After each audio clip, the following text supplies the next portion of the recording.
The combat exam was simple. List 3 effective ways to kill an enemy in close quarters. Most aliens struggled to write even one. The instructor expected the human cadet to maybe list 2. If she was creative, instead, she filled the entire page. 30 methods. Efficient. Precise. Terrifying.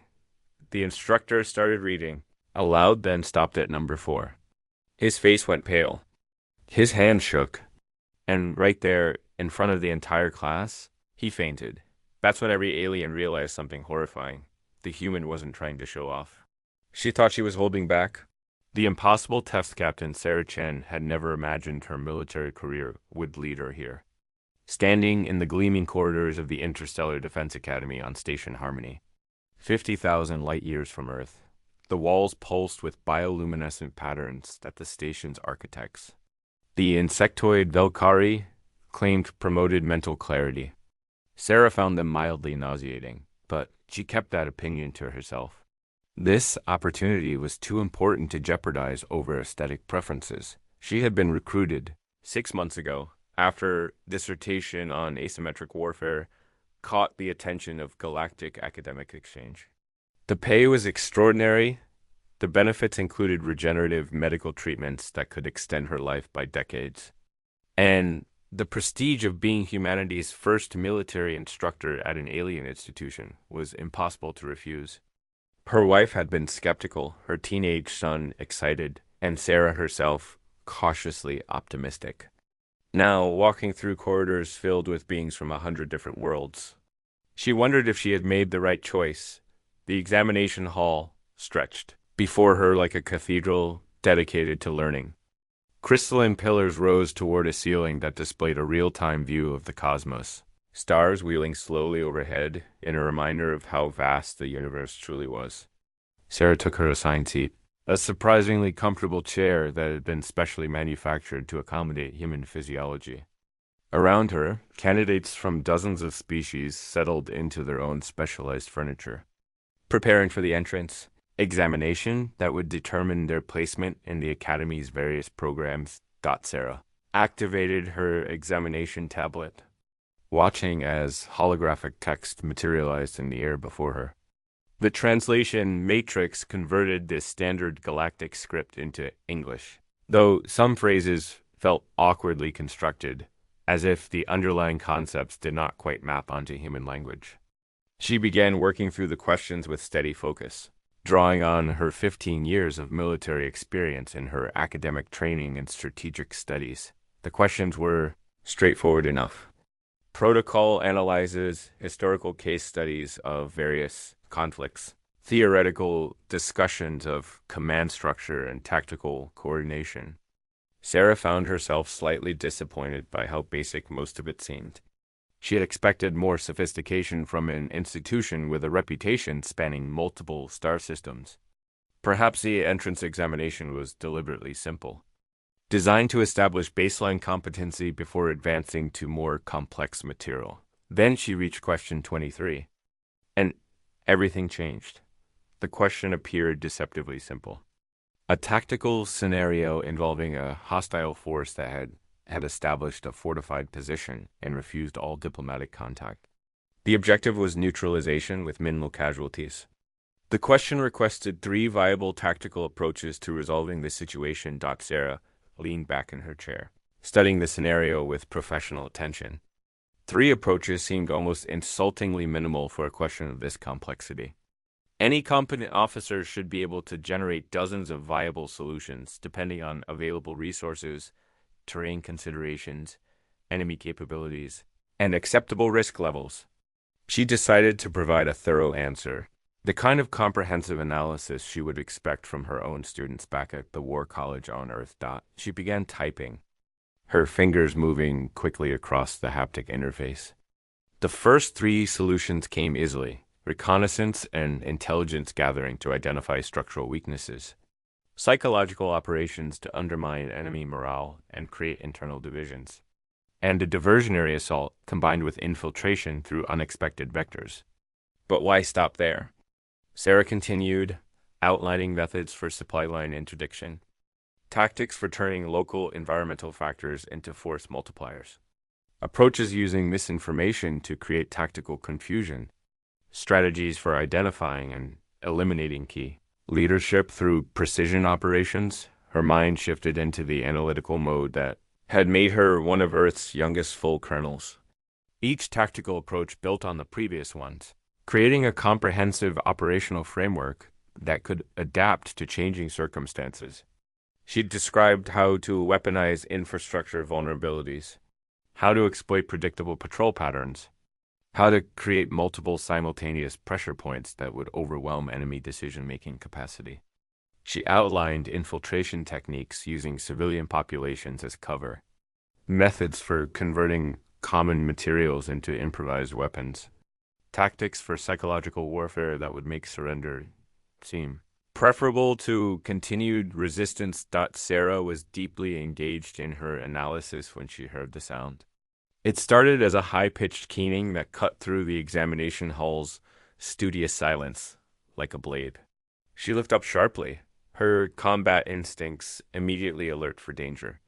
Other candidates were rising from their seats, their various alien features expressing confusion and alarm. The sound came from Instructor Z. Ekara, a mantis-like Velkari who had been proctoring the examination. The elderly instructor stood rigid, her compound eyes unfocused, her forearms locked in positions that suggested profound distress. The keening grew louder, more desperate, and then suddenly cut off as Chara collapsed, her chitinous body hitting the polished floor with a sound that made Sarah wince. Training overrode confusion. Sarah was moving before conscious thought caught up, sprinting toward the fallen instructor while her mind cataloged what she knew about Velkari physiology. Not much, unfortunately. The orientation briefing had covered basic cultural protocols but minimal biological information. She reached Zakara's side and dropped to her knees, trying to assess the situation without causing additional harm. Other instructors were converging now, along with what Sarah hoped were medical personnel. A being that resembled a floating jellyfish surrounded by shimmering energy fields swept forward, extending tendrils of light toward Shara. Sarah backed away, giving the medic room to work. She noticed Zakara's examination tablet lying nearby, still active. The screen displayed Sarah's answers to question 23. More specifically, it displayed tactical approach number 4, the one describing how to weaponize local fauna through behavioral conditioning and strategic deployment. The text was highlighted, and there were annotations in Galactic Standard Script that Sarah's translator rendered as phrases like unprecedented methodology and theoretically extreme and most concerning psychologically destabilizing concept. Sarah stared at the screen, trying to understand what she was seeing. Her 4th tactical approach had somehow caused an experienced military instructor to collapse. That made no sense whatsoever, unless something was fundamentally different about how these aliens understood warfare. Unless her answer had revealed something about human military thinking that the galaxy found profoundly disturbing. The medical team stabilized her and loaded her onto an anti-gravity stretcher that hummed softly as it lifted. As they carried the unconscious instructor away, Sarah noticed that every being in the examination hall was staring at her. Not with hostility exactly, but with something that looked disturbingly like fear mixed with horrified fascination. A crystalline being approached, its translucent body refracting the hall's light into rainbow patterns. The translator identified it as High Administrator Krelix, and its voice, when it spoke, carried the weight of considerable authority. Captain Chun, please come with me immediately. We need to discuss your examination responses before this situation escalates further. The Galactic Military Ethics Council is convening an emergency session, and your presence is required. Sarah stood slowly, her mind racing through implications she did not yet fully understand. She had simply answered an examination question thoroughly and professionally, applying the tactical knowledge that any competent human officer would possess. Somehow, that simple act had triggered a crisis. As she followed Administrator Krelix from the examination hall, Leaving behind dozens of staring alien faces, Sarah realized that her real education was just beginning. And the lesson was one the galaxy had never needed to learn. Humans, it seemed, understood warfare in ways that civilized species could not even imagine. The truth behind human warfare, the administrative chamber was designed to intimidate, and it succeeded brilliantly. Sarah sat in a chair that felt uncomfortably small, despite being manufactured for human proportions, facing a semicircular panel of beings whose combined age likely exceeded several millennia. High Commander Tevash occupied the central position. His reptilian features unreadable, but his posture suggesting deep concern. To his left sat Administrator Krelix, the crystalline being who had escorted her from the examination hall. To his right, a floating entity composed entirely of swirling gases. Maintained a form that occasionally shifted in ways that hurt to watch directly. Sarah had spent the past 3 hours in a waiting room, reviewing her examination answers and finding nothing wrong with them.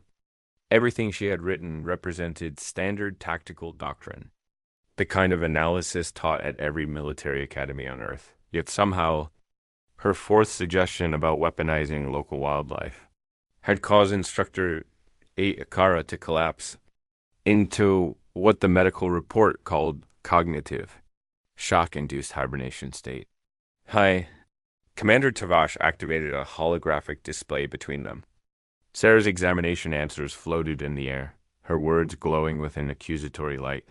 The commander's clawed hand gestured toward the text, his movements slow and deliberate. Captain Chen, I have reviewed your responses to question 23 with considerable attention.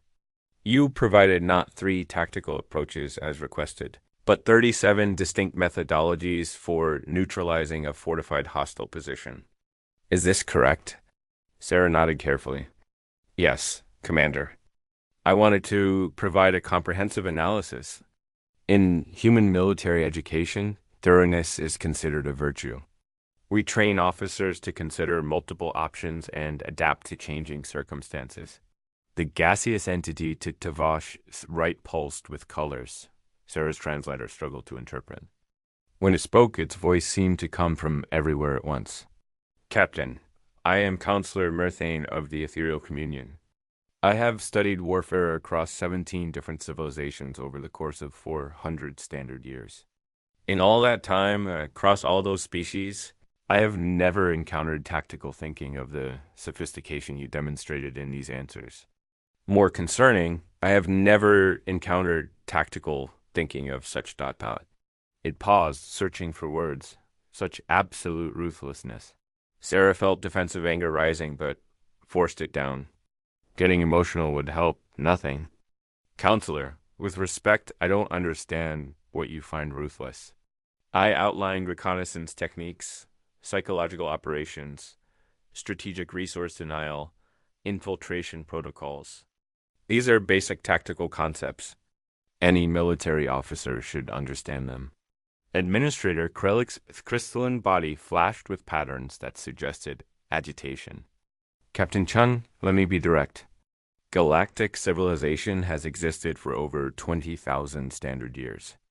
In all that time, we have refined warfare into a formalized process governed by strict protocols.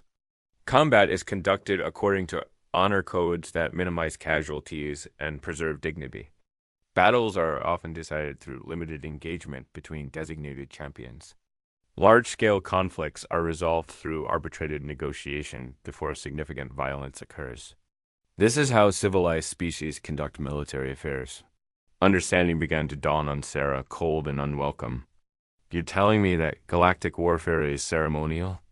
That you've turned combat into a ritual? Tavash reptilian features shifted into what might have been approval and crude characterization, but essentially accurate. We have evolved beyond the barbarism of unrestricted warfare. Violence is constrained by mutual agreement, conducted according to rules that all participants honor. This approach has prevented countless deaths and maintained stability across thousands of worlds. Sarah looked at the beings before her, seeing them with new eyes. They were not military leaders in the way she understood the term.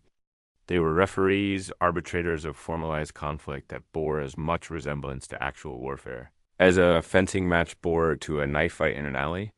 Her examination answers had not simply exceeded expectations. They had revealed a fundamentally different understanding of what combat meant. Commander, if I may ask, what specifically about my fourth tactical approach caused Instructor Jir Karas? Tavash manipulated the holographic display, highlighting the relevant text. You suggested using local fauna as combat assets through behavioral conditioning and strategic deployment. You described methodologies for training indigenous creatures to attack enemy positions, for using animal behavior patterns to create unpredictable assault vectors, for weaponizing the natural environment in ways we never considered possible. Instructor Z. Echikara has spent 80 years teaching military theory. The concept you described so casually as if it were obvious represented a level of tactical innovation that her mind could not process without suffering psychological trauma. Sarah read her own words, seeing nothing exceptional. Animal warfare had been practiced by humans for thousands of years. War elephants, cavalry charges, attack dogs, carrier pigeons, trained dolphins detecting naval mines. The idea of using animals in combat was so fundamental to human military history that it barely registered as innovative. How many of my other approaches caused similar distress? She asked quietly. Murthane pulsed with somber colors. We stopped our review at number 7. Each subsequent approach demonstrated greater sophistication and more profound deviation from accepted warfare paradigms. Several members of our review committee requested psychological counseling after reading your complete submission. Captain Chun, you described tactics for exploiting infrastructure, vulnerabilities in ways that would deliberately maximize civilian disruption. You outlined methods for creating false intelligence that would turn enemy forces against their own allies. You detailed approaches for prolonged siege warfare designed to produce starvation and disease. These concepts exist in our most theoretical texts as examples of warfare so extreme that no civilized species would employ them. You presented them as routine options. The full weight of the situation settled on Sarah's shoulders. Humanity had spent its entire existence fighting itself, refining and perfecting the art of killing other humans. Every major civilization on Earth had contributed innovations to warfare, driven by the desperate need to survive against enemies who wanted them destroyed. While galactic species had evolved into formalized combat protocols, humans had evolved into something else entirely. Into predators whose primary prey was themselves. What happens now? Sarah asked. Tavash deactivated the holographic display. That is what we must determine. There are voices calling for your immediate deportation, arguing that human military philosophy is too dangerous to allow within galactic civilization. Others suggest that your knowledge, however disturbing, may be valuable. The galaxy is vast, Captain Chun. We have explored perhaps 30% of it. In the unexplored regions, there may be species that think as humans think, that practice warfare without honor or restraint. If we encounter such species, our current military doctrine would be catastrophically inadequate. Administrator Krellick spoke, its crystalline voice carrying unexpected warmth. Captain, I propose an alternative. Not deportation, but education. You came here to teach. Let us allow you to teach, but not in the traditional academy. Establish a separate program, voluntary enrollment only, where officers can learn human tactical methodology. Those who wish to maintain traditional approaches need never attend. Those who recognize the need for adaptability will have the option. Sarah considered this carefully. Teaching aliens how to fight like humans carried enormous ethical implications. The knowledge she possessed could be used for conquest as easily as defense.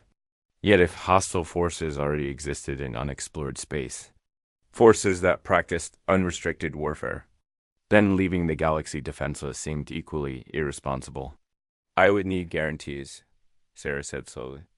Complete academic freedom to design curriculum, access to classified historical data from various species conflicts, so I can understand galactic military capabilities, and mandatory ethics training alongside tactical instruction. If I'm going to teach people how to fight dirty, They need to understand when and why such methods are justified. Tavash exchanged glances with his fellow council members. Some unspoken communication passed between them, conducted through body language and subtle energy shifts that Sarah could not interpret. Finally, the High Commander nodded. Your terms are acceptable. The Human Combat Theory Institute will be established under Galactic Military Authority oversight. You will serve as founding director with full academic discretion. We will provide resources, facilities, and access to historical archives. In return, you will train officers who volunteer for this program, preparing them for threats that our traditional doctrine cannot address. Sarah stood, offering a formal salute that her translator hopefully rendered appropriately. I accept, Commander. Though I should warn you, what I teach will be disturbing.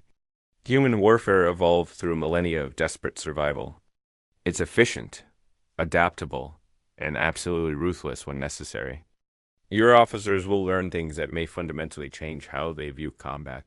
Methane pulsed with colors suggesting resignation.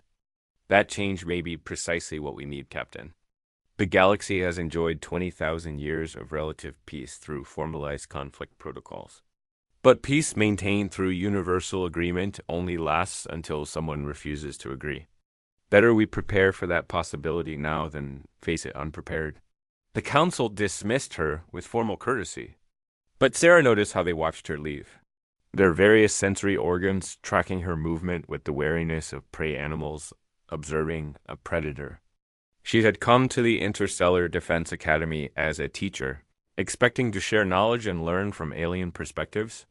Instead, she had become something else entirely. A reminder that humanity's endless cycle of warfare had produced a species uniquely adapted to violence, whose military sophistication emerged not from academic theory, but from practical necessity measured in countless deaths. As Sarah walked through the station's corridors back toward her quarters, she passed groups of alien students engaged in what they called combat training. They moved through ritualized forms, practicing techniques that looked beautiful but impractical, honor-bound but vulnerable. Soon, some of them would voluntarily enter her program and learn what humans knew. They would learn that warfare was not ceremony, but survival, not ritual, but ruthless adaptation. Not honor, but victory purchased with whatever methods worked. Sarah reached her quarters and sealed the door behind her. She opened a communication channel to Earth, knowing the message would take hours to reach her wife. She needed to explain what she had agreed to, what she would be teaching, why humanity's dark expertise in organized violence had suddenly become valuable. As she composed her thoughts, a priority alert flashed across her communication terminal. Unknown vessels detected in outer sectors. Movement patterns inconsistent with galactic navigation protocols. All military consultants report for emergency briefing. Sarah read the alert twice, her tactical mind already analyzing implications. Unknown vessels moving unpredictably, ignoring established protocols. Either lost expedition operating on outdated star charts or something else entirely. Something that did not follow galactic rules. Because it had never agreed to them, she grabbed her uniform jacket and headed for the briefing center, her mind already racing through tactical scenarios. If these unknown vessels represented a species that practiced unrestricted warfare, the galaxy was about to learn why humans had developed such disturbing tactical sophistication. Not because they were uniquely violent or inherently aggressive, but because they had faced countless enemies who wanted them dead and learned to survive through any means necessary. The examination question had asked for 3 ways to neutralize a threat. Sarah had provided 37. As she hurried through Station Harmony's corridors toward an emergency, that might require every one of those approaches and more. She realized that the real test was just beginning. And this time, the entire galaxy would be taking the examination alongside her.